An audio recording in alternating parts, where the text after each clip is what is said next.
Hi friends.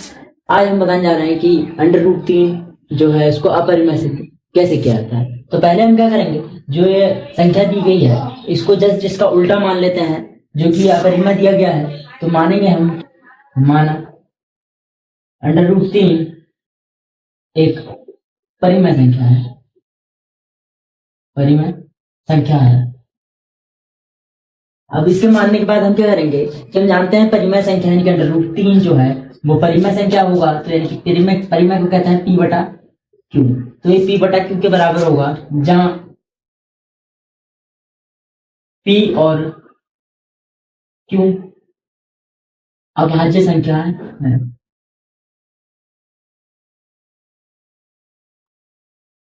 अब जानते हैं फ्रेंड्स कि अभाज्य संख्याओं का मतलब कि पी और क्यू इन दोनों को किसी भी संख्या से भाग भाग नहीं किया जा सकेगा। तो इसका मतलब ये खुद से ही भाग या एक से भाग दिया जा सकता है।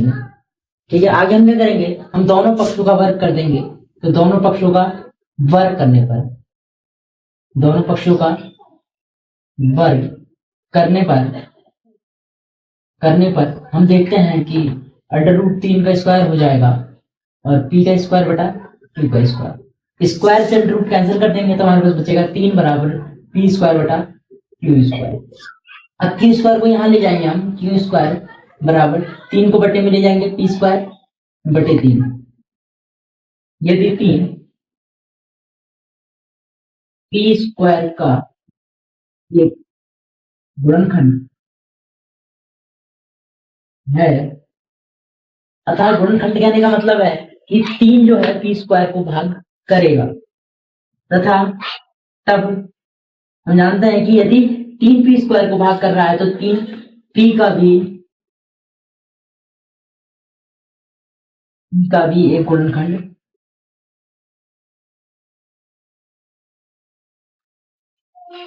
होगा। इसका मतलब है कि अगर ये पी स्क्वायर को भाग कर रहा है तो ये पी को भी भाग करेगा। और हम जानते हैं यदि ये पी स्क्वायर को भाग कर रहा है या पी को भाग कर रहा है तो कुछ ना कुछ तो हल आएगा ही। तो हम मान देंगे कि माना पी बटा 3 इज इक्वल टू कुछ ना कुछ आंसर आएगा तो हम आर मान लेते हैं। और ये जो है, जो हमें पहले दिया गया इसको समीकरण नंबर 1 मानेंगे, और जो ये दिया है हमने माना है इसको 2 मानेंगे। अब इस मान को हम क्या करते हैं, इसमें रख देते हैं। अब कैसे रखेंगे, हम पहले क्या करते हैं, p बराबर इसकी गुणा कर देंगे 3r हो जाएगा। अब इस मान को उठा के हम, सॉरी गलती हो, यहाँ पे 2 मान देंगे। अब इस मान को उठा के समीकरण नंबर 1 में रख देंगे। तो हम लिख देते हैं समीकरण 1 व 2 से।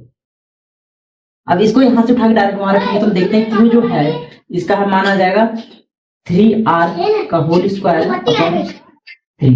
तो क्यू स्क्वायर जो है वो 3 का स्क्वायर 9 और r स्क्वायर बटा 3 आएगा। और 3 से इसको भाग कर देंगे तो हम देखते हैं यहाँ 3 बचेगा, यानी क्यू स्क्वायर बराबर 3r स्क्वायर आएगा। अब यहाँ पे हम देख सकते हैं कि r स्क्वायर जो है वो क्यू स्क्वायर बटा 3 आएगा। इसका मतलब कहने का है कि 3 जो है, संख्या 3 क्यू स्क्वायर का एक गुणनखंड